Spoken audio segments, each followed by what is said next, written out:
కర్ణుడి చావుకి 100 కారణాలైతే BRS party ఓటమికి 10 రకాలుగా ప్రధాన 10 కారణాలు ఉన్నాయి. వాటిలో మొట్టమొదటిది టీఆర్ఎస్ పార్టీని పేరు మార్చి బీఆర్ఎస్ పార్టీని పేరు పెట్టడం ద్వారా ఆ సెంటిమెంటు పేగుబంధం తెగిపోయింది. ఈ పార్టీ ఉద్యమ పార్టీ. తెలంగాణ రాష్ట్ర ప్రజలతో తెలంగాణ అనే పదము అదొక సెంటిమెంటు వ్యవహారం. పేగుబంధం తెగిపోయినట్లయింది పేరు మార్చడం వల్ల. గత 60 సంవత్సరాల రాజకీయ వాతావరణాన్ని గమనిస్తే ఏ ఒక్క రాజకీయ పార్టీ కూడా ఉమ్మడి రాష్ట్రంలో 2 సార్లు 10 సంవత్సరాలు దాటి ఏ రాజకీయ పార్టీ కూడా అధికారము కొనసాగించలేదు. తెలుగు ప్రజల యొక్క సెంటిమెంటు 2 సార్లు 10 ఏళ్ళు అయ్యేసరికి ఆ ప్రభుత్వంపై, ఆ ప్రభుత్వం నిర్వహించే పార్టీపై వెగటు వస్తుంది. మార్పు కోరుకుంటారు. కనుక హ్యాట్రిక్ ప్రభుత్వము గతంలో ఎన్నడూ ఏర్పడలా. అది తెలుగుదేశం పార్టీ అయినా, కాంగ్రెస్ పార్టీ అయినా 2 టర్ములు అయ్యి 10 ఏళ్ళు అయితే ఇంకా చాలు మీ పాలన అన్నారు. అదేవిధంగా 2 టర్ములు అవ్వగానే తెలుగు ప్రజల యథావిధి సెంటిమెంట్ ప్రకారం మార్పు కోరుకున్నారు. మార్పు అనేది జరగటం జరిగింది. ఇక 2 నిరుద్యోగ యువత. తెలంగాణ రాష్ట్రంలో తెలంగాణ రాష్ట్ర సర్వీస్ కమిషన్లో నమోదు చేసుకున్న 30 లక్షల మంది యువత వాళ్ళు పూర్తిగా బీఆర్ఎస్ పార్టీకి వ్యతిరేకంగా పనిచేశారు. అది కూడా కొల్లాపూర్లో బర్రెలక్క కర్నె శిరీష ఆమె ఓట్లు సాధించకపోయినా గెలవకపోయినా సోషల్ మీడియాలో బర్రెలక్క చేసిన హల్చల్ వల్ల రాష్ట్ర వ్యాప్తంగా దాని ప్రభావము 119 నియోజకవర్గాలపై పడటం వల్ల తెలంగాణ రాష్ట్ర పబ్లిక్ సర్వీస్ కమిషన్లో జరిగిన అవినీతి, అక్రమాలు, పేపర్ లీకులు, పరీక్ష నిర్వహించలేని దుస్థితి, గ్రూప్ 1 పరీక్షలైతే 2 సార్లు జరిపి రద్దు చేయటం, నిరుద్యోగ యువత యొక్క ఆగ్రహావేశాలు బీఆర్ఎస్ పార్టీకి కొంతవరకు ఓటమికి కారణమైంది. అంతేకాకుండా తెలంగాణ రాష్ట్ర సమితి అధికారంలోకి వస్తే 3,000 రూపాయలు నిరుద్యోగ భృతి ఇస్తానని హామీ ఇచ్చి దాని గురించి ఊసే ఎత్తలేదు. నీళ్లు, నిధులు, నియామకాలనే ట్యాగ్ లైన్తో ఉద్యమం చేసిన వివిధ యూనివర్సిటీలు, ప్రధానంగా ఉస్మానియా, కాకతీయ యూనివర్సిటీ విద్యార్థులు 1,200 మంది ఆత్మ బలిదానాలతో ఏర్పడిన తెలంగాణ రాష్ట్రం భౌగోళిక తెలంగాణ ఏర్పడింది, సామాజిక తెలంగాణ ఏర్పడలేదనేది అందరి భావం. కనుక ఇంటికొక ఉద్యోగం అని ప్రచారం చేశారు. ఇంటికొక ఉద్యోగం కాదు కదా, మండలానికి ఒక ఉద్యోగం కూడా రాని పరిస్థితి. గత 9.5 సంవత్సరాల కాలంలో ఖాళీగా ఉన్న 2,90,000 ఉద్యోగాలు నింపటంలో వైఫల్యము చెందిన బీఆర్ఎస్ పార్టీకి నిరుద్యోగ యువత వాళ్ళ యొక్క వ్యతిరేకత ఓటమికి కారణమైంది. ఇక 3 దళిత బంధు. ఈ దళిత బంధులో కుటుంబానికి 10 లక్షల ఆర్థిక సహాయం. రాజ్యాంగబద్ధంగా ఎస్సీ సబ్ ప్లాన్ అనుంది. ఆ ఎస్సీ సబ్ ప్లాన్ నిధులను మళ్లించి దానికి పేరు పెట్టి దళిత బంధు అని పెట్టి రాజకీయ నాయకులు 30% కమిషన్ తీసుకుంటున్నారు ఎమ్మెల్యేలు అని చెప్పి సాక్షాత్తు ముఖ్యమంత్రే ప్రకటన కూడా చేయటం జరిగింది. దళిత బంధు రాష్ట్రమంతా కలిపి కేవలం 50,000 కుటుంబాలకు మాత్రమే లబ్ధి కలిగింది.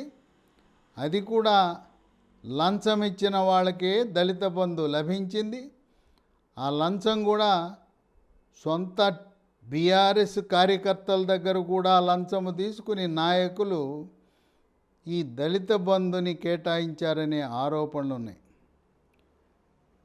తెలంగాణ రాష్ట్రంలో 19 ఎస్సీ నియోజకవర్గాలుంటే 19లో కాంగ్రెస్ పార్టీ 14 నియోజకవర్గాలు గెలిచింది.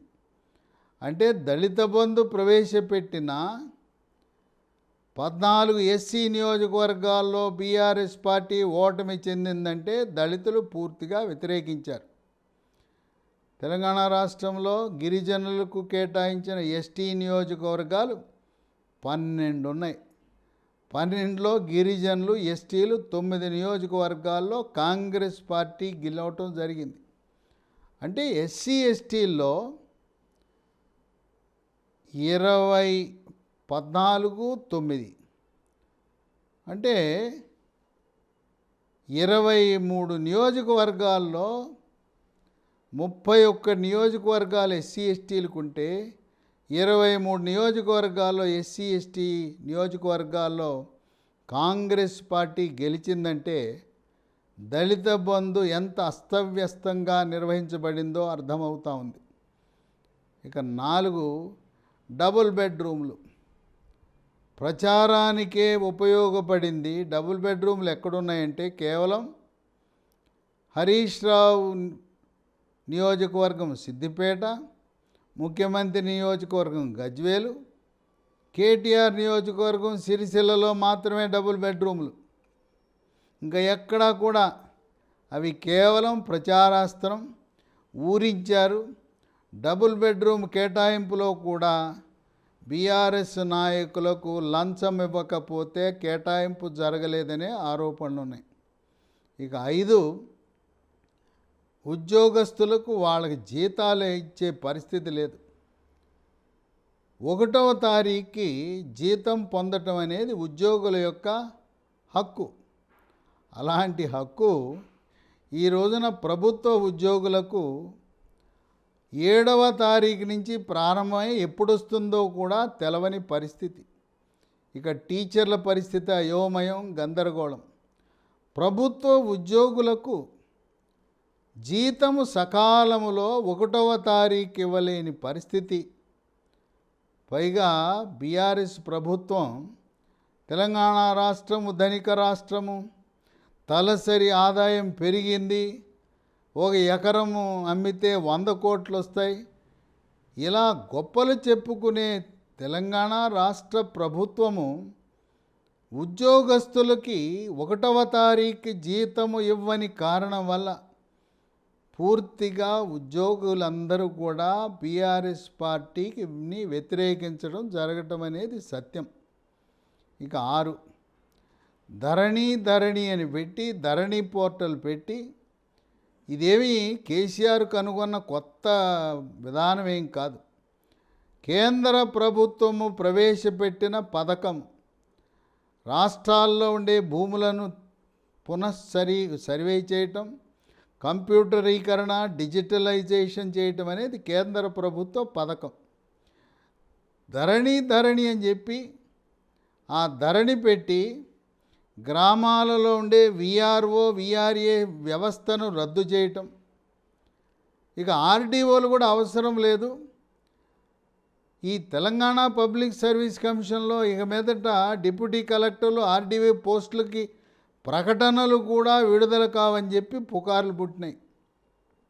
రెవెన్యూ వ్యవస్థను పూర్తిగా నిర్వీర్యము చేసి కేవలం 1 మ్యాన్ షో, కలెక్టర్ ఏమనుకుంటే అది చేసే విధంగా ధరణి పోర్టల్ని రూపొందించి రాజకీయ వ్యవస్థ ప్రభుత్వం చేతిలోకి గ్రామాలలో ఉండే భూములు, పట్టణాల్లో ఉండే స్థలాలు, విలువైన ఆస్తులు ధరణి పోర్టల్ ద్వారా బీఆర్ఎస్ నాయకులు దాన్ని దుర్వినియోగం చేసి ఖరీదైన భూములు కబ్జా చేశారనే ఆరోపణలు ఉన్నాయి. ఇక గిరిజనులకు పోడు భూముల సమస్య పరిష్కారం చేయటంలో పూర్తిగా విఫలమైంది బీఆర్ఎస్ ప్రభుత్వం. ఎన్నికల ప్రకటన విడుదల కాకముందు ఏదో నామకే వాస్తే కొద్ది మందికి ఇచ్చినా అనేక మంది గిరిజనులపై రెవెన్యూ, పోలీసు, అటవీ శాఖ వారు కేసులు పెట్టి వాళ్ళు పండించిన పంటను ధ్వంసం చేయటం, వాళ్ళపై క్రిమినల్ కేసులు పెట్టడం, పోలీసులు వేధింపులు జరగటం, రాష్ట్రంలో ఉండే 13 లక్షల ఎకరాల పోడు భూములకు పరిష్కారం చేయటంలో పూర్తిగా వైఫల్యం చెందటం వల్ల గిరిజనులు ఉమ్మడి వరంగల్, ఉమ్మడి ఖమ్మం, ఉమ్మడి ఆదిలాబాద్ ఈ జిల్లాలలో ఉండే గిరిజనులు పూర్తిగా వ్యతిరేకించటం అనేది ఒక విశేషం. ఇక 7 ఏదైతే కేసీఆర్ మూకుమ్మడిగా 105 అసెంబ్లీ సీట్లు అభ్యర్థులను ఆగస్టు నెలలో ప్రకటించాడో అదే కొంపముంచింది. ఆయన ప్రకటించిన 105 మంది ఎమ్మెల్యేలలో 35 మంది ఎమ్మెల్యేలపై పూర్తి వ్యతిరేకత ఉన్నది. వాళ్ళపై అవినీతి ఆరోపణలు ఉన్నాయి. వాళ్ళు నియోజకవర్గాల్లో చిక్కడు దొరకడు సినిమా ఆడిస్తారు, నియోజకవర్గాలకు వెళ్ళరు, హైదరాబాద్ నగరంలో నివాసం, ఏ పని చెయ్యాలన్నా కమిషన్ లేకుండా చెయ్యరు, ప్రజా సమస్యలను పట్టించుకోరు. అటువంటి 35 మంది ఎమ్మెల్యేలు వాళ్ళకి సీట్లు నిరాకరిస్తే వీళ్ళందరూ భారతీయ జనతా పార్టీలో చేరతారు, బీజేపీ బలపడుతుంది, మనకు నష్టం జరుగుతుందని అవినీతి చరిత్ర కలిగిన 35 మంది ఎమ్మెల్యేలకు సీట్లు ఇవ్వటమే కొంపముంచింది. కేసీఆర్ ఏమనుకున్నా అంటే నన్ను చూసి వెయ్యండి, బీఆర్ఎస్ పార్టీకి కారును చూసి వెయ్యండి అని అభ్యర్థించిన ఆ 35 మంది ఎమ్మెల్యేలపై వారికున్న ప్రజలకున్న ఆగ్రహాన్ని వెళ్ళకక్కటం అనేది విశేషం. ఇదే కాకుండా కుటుంబ పాలన, ఆ కుటుంబంలో కేసీఆర్ ఒక్కడే ఉండి పరిపాలిస్తే వ్యతిరేకత వచ్చేది కాదు. సరే, రెండో వ్యక్తి హరీష్ రావు అంటే కొంత సానుకూల ధోరణి ఉంది ప్రజల్లో, ఇద్దరుంటే పర్వాలేదు. కేసీఆర్ హరీష్ రావుతో పరిమితమైతే కుటుంబ పాలన అంత శృతి మించేది కాదు. 2009 సంవత్సరం వరకు అమెరికాలో అన్ని సౌకర్యాలు సదుపాయాలు పొంది ఉద్యమంతో సంబంధం లేకుండా ఉన్న కేటీఆర్ మధ్యలో వచ్చి ఈ రోజున పదవులు అనుభవించటం, మళ్ళీ ఆయన ముఖ్యమంత్రి చేయాలనే ఆలోచన అది కొంపముంచింది. కుటుంబంలో ఎంతమంది అనే ఆలోచన వచ్చింది. కేసీఆర్, కేటీఆర్, హరీష్ రావు, కవిత, ఇంకొక ఆయన పట్టుకొచ్చి సంతోష్ అని ఆయన కూడా సొంత కుటుంబ సభ్యుడే, ఆయన్ని రాజ్యసభ సభ్యుడు చేయటం. ఇక వీళ్ళు చాలనక ఇప్పటికే వీళ్ళు కేసీఆర్ ముఖ్యమంత్రి, కేటీఆర్ ఆయన అన్ని చక్రం తిప్పుతాడు. ఇక హరీష్ రావు ఉండగా మరొక మంత్రికి, వెలమ సామాజిక వర్గం మంత్రికి, మరొకరికి ఎర్రబెల్లి దయాకర్ రావుకి మంత్రివర్గంలో స్థానం కల్పించటం కూడా కొంత ప్రజలలో వ్యతిరేకతకు కారణమైంది. అలాగే బోయినపల్లి వినోద్ కుమార్ కీలకమైన పదవి, రాష్ట్ర planning board vice chairman cabinet ర్యాంకులో ఇవ్వటం కూడా కొంత కంటగింపుగా మారింది. ఇక కేసీఆర్ యొక్క ప్రవర్తన, అహంకారం, రాజరికపు పోకడలు నయా నిజామును తలపించే విధంగా చేయటం, బంగారంలా ఉండే నూతన భవనాలు సెక్రటేరియట్లో కూల్చివేసి అది వాస్తు పనికిరాదు, వాస్తు అని కూలగొట్టి ప్రజాధనాన్ని దుర్వినియోగం చేసి ఎన్నడూ కూడా సెక్రటేరియట్కి, సచివాలయానికి వెళ్లకుండా ఫార్మ్ హౌస్కే పరిమితమై, మంత్రులకు ఇంటర్వ్యూలు లేవు, ఎమ్మెల్యేలకి, ఎంపీలకి ఎవరికి ఇంటర్వ్యూలు లేవు. గతంలో ముఖ్యమంత్రులు నివాసములు అయితే, ఇంటి వద్ద అయితే ఉదయం 1 గంట, సెక్రటేరియట్లో అయితే సాయంత్రం 1 గంట ప్రజలకు వచ్చి కలిసి వారి దగ్గర నుంచి విజ్ఞప్తులు స్వీకరించి ప్రజా సమస్యలు పరిష్కరించేవారు.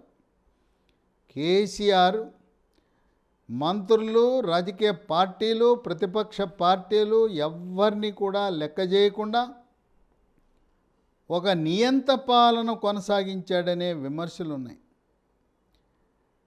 ఇక 8వది పదవుల పంపకాలు. ఆయన వాగ్దానం చేసింది ఏది కూడా అమలు చేయలేదు. నామినేటెడ్ పదవులన్నీ ఖాళీగా ఉంచి ఎన్నికల షెడ్యూల్ విడుదల చేయటానికి ఒక నెల రోజుల ముందు మాత్రమే నింపటం జరిగింది.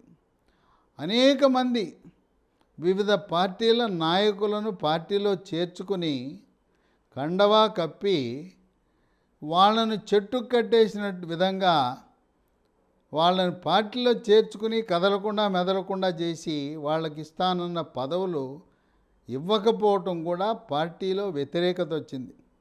ఉదాహరణకు పెద్దిరెడ్డి. ఆ పెద్దిరెడ్డి హుజూరాబాదు ఉప ఎన్నిక సందర్భంగా పార్టీలో చేర్చుకున్నారు.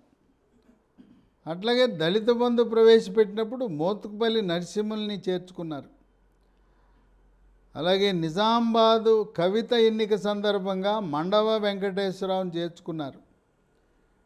ఇలా వీళ్ళని చేర్చుకోవటమే కానీ వాళ్ళకి ఇచ్చిన హామీలు నెరవేర్చడంలో పూర్తిగా వైఫల్యం చెందాడు. ఉద్యమకారులకు, కవులకు, కళాకారులకు కనీసం ఇంటర్వ్యూ కూడా లేదు.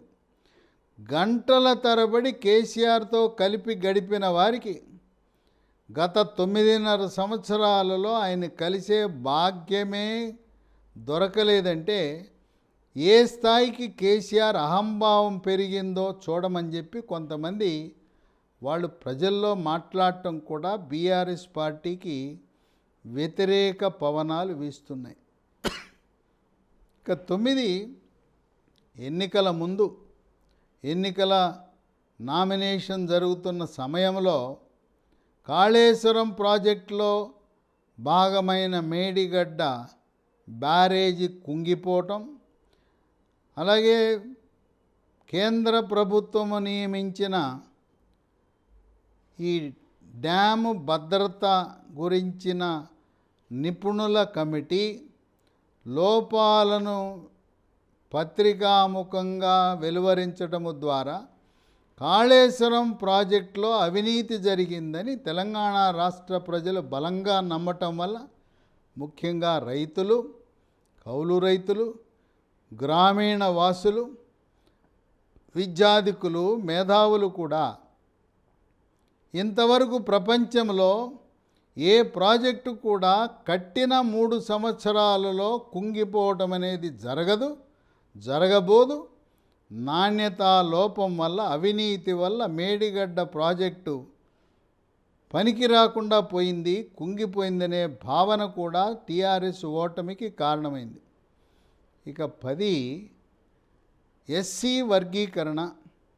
ప్రధానమంత్రి మోదీ మందకృష్ణ మాదిగ పెట్టిన సభకు పెద్ద ఎత్తున ఆయన మాదిగలను సమీకరించి మాదిగ విశ్వరూప సభని పెడితే కేసీఆర్ నేను చేస్తా వర్గీకరణ చేస్తానని చెప్పి ఎప్పటి నుంచో హామీలు ఇస్తూ వాళ్ళకి న్యాయము చెయ్యని కారణం వల్ల మాదిగ సామాజిక వర్గము ఎస్సీ వర్గీకరణ చెయ్యని కారణం వల్ల వాళ్ళు దూరం జరిగారు. అంతేకాకుండా 2018 తరువాత ఏర్పాటు చేసిన క్యాబినెట్లో ఒక్క మాదిగ సామాజిక వర్గానికి చెందిన వ్యక్తి కూడా మంత్రిగా లేడు. రాష్ట్రంలో దళితుల సంఖ్య 18% ఉంటే కేవలం ఒక్క మాల సామాజిక వర్గానికి చెందిన కొప్పుల ఈశ్వర్కు మాత్రమే స్థానం ఉంది. మాదిగ సామాజిక వర్గానికి ప్రాతినిధ్యం లేని కారణం వల్ల మేము కేసీఆర్ కనపడటం లేదు, వర్గీకరణ ఊసెత్తటం లేదు, మాకు ఒక ద్రోహం చేస్తున్నాడని ఆత్మగౌరవం దెబ్బతిందని మాదిగలు కూడా బీఆర్ఎస్ పార్టీని వ్యతిరేకించటం, భారతీయ జనతా పార్టీ పట్ల అనుకూలత చూపించటం అనేది కూడా ఒక విశేషం. అలాగే కమ్యూనిస్టులను దూరం చేసుకోవటం. మునుగోడు ఉప ఎన్నిక సందర్భంగా కమ్యూనిస్టులు సిపిఐ సిపిఎం పార్టీ ఆ రోజున బీఆర్ఎస్ పార్టీతో సహకరించకపోతే కూసుకుంట్ల ప్రభాకర్ రెడ్డి బీఆర్ఎస్ క్యాండిడేట్ ఎట్టి పరిస్థితుల్లో గెలవడు. ఆ రోజు అవసరానికి కూరలో కరివేపాకులా సిపిఐ సిపిఎం పార్టీలను ఉపయోగించుకుని వాళ్లకు భోజనాలు పెట్టి విందులు పెట్టి కారులో ఎక్కించుకుని తన కారులో తీసుకువెళ్ళి మునుగోడులో జరిగిన సభలో ముందు వరుసంతా కామ్రేడ్లనే కూర్చుండబెట్టి ఆ విధంగా వాళ్ళని ఆకాశంలోకి ఎత్తేసి మునుగోడు ఎన్నిక గెలిచిన తర్వాత కామ్రేడ్లకు కనీసం ఇంటర్వ్యూ కరువు అవటం, సిపిఐ సిపిఎం పార్టీలను దూరం చేసుకోవటం ద్వారా ఉమ్మడి నల్గొండ ఉమ్మడి ఖమ్మం జిల్లాలో బీఆర్ఎస్ పార్టీకి ఆశించిన బలం లభించలేదు, సీట్లు లభించలేదు.